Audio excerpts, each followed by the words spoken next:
देखंतु ओडिशा गवर्नमेंट रो समस्त नियुक्ति ପାଇଁ ଗୋଟେ इम्पोर्टेंट अपडेट आछि जोटा कि आपण मानक मु वीडियो माध्यम रे जणैबी। तो कौन रही से अपडेट चलतु डिटेल रे देखिबा।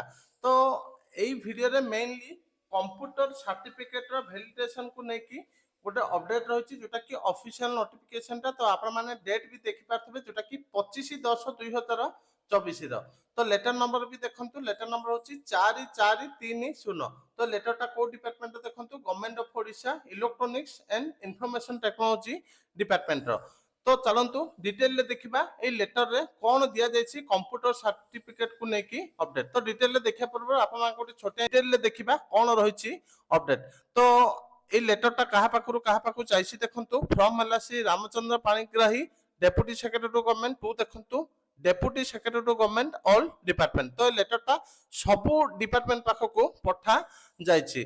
तो सब्जेक्ट कोन अछि देखंतु रिगार्डिंग नोटिफिकेशन नंबर दिया जायछि 435/E एंड आईटी डेट रे दिया जायछि 8/2/2021 of electronics and information technology department for basic computer proficiency.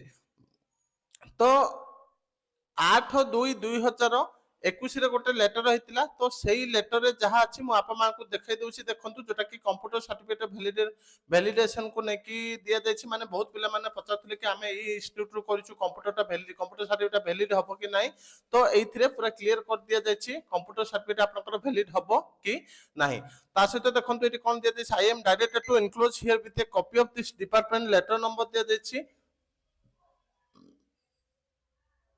Letter number दिया जायछि जोटा कि 435 डेट दिया जायछि 8/2/2021 एलोंग विथ गैजेट नोटिफिकेशन दिया जायछि 19/3/2021 and request to kindly take note of the notification for any government recruitment. तो सब गवर्नमेंट रिक्रूटमेंट पई एई नियमटा लागू बोली कुआ जाउछि। एनी गवर्नमेंट रिक्रूटमेंट ओडिसा रा समस्त जॉब जोथरे कि कंप्यूटर सर्टिफिकेट मगा जाउछि सेटा पई एई रूलटा लागू हो बोली कुआ जायछि।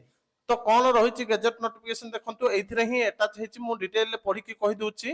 तो नंबर दिया जायछि 435 EIT SCH। तो ए नंबर ता दिया जायछि government have been pleased to declare the Odisha state certificate in information technology बा OSCIT course of Odisha knowledge corporation limited OKCL certifying basic computer proficiency for the purpose of eligibility in any recruitment conducted by state government. Any recruitment दिया जायछि जोटा कि state government द्वारा conduct करथिबा बा SPSUs and बा other government or semi government agencies require qualification such as DCA PGDCA from universities/AICT recognized institution/O level NIELIT O level।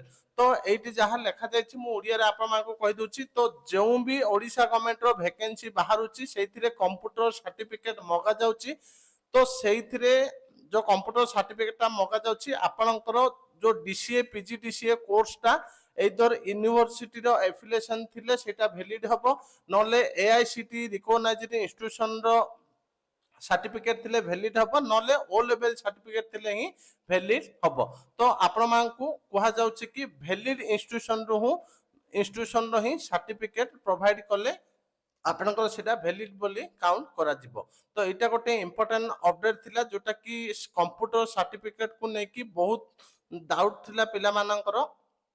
तो सही डाउट टा आज क्लियर हो जायछि। तो अदर इंस्टीट्यूट कले आपनकर कंप्यूटर सर्टिफिकेट आउ वैलिड हबो नाही। केवल AICT सर्टिफिकेट वैलिड हबो यूनिवर्सिटी एफिलिएशन थिले वैलिड हबो किबा O लेवल सर्टिफिकेट करथिले आपनकर वैलिड हबो। आउ कोन से इंस्टीट्यूट कले आपनकर कंप्यूटर सर्टिफिकेट वैलिड हबो नाही। तो एति की इंपोर्टेंट अपडेट थिला कंप्यूटर सर्टिफिकेट को नेकी। Thank you.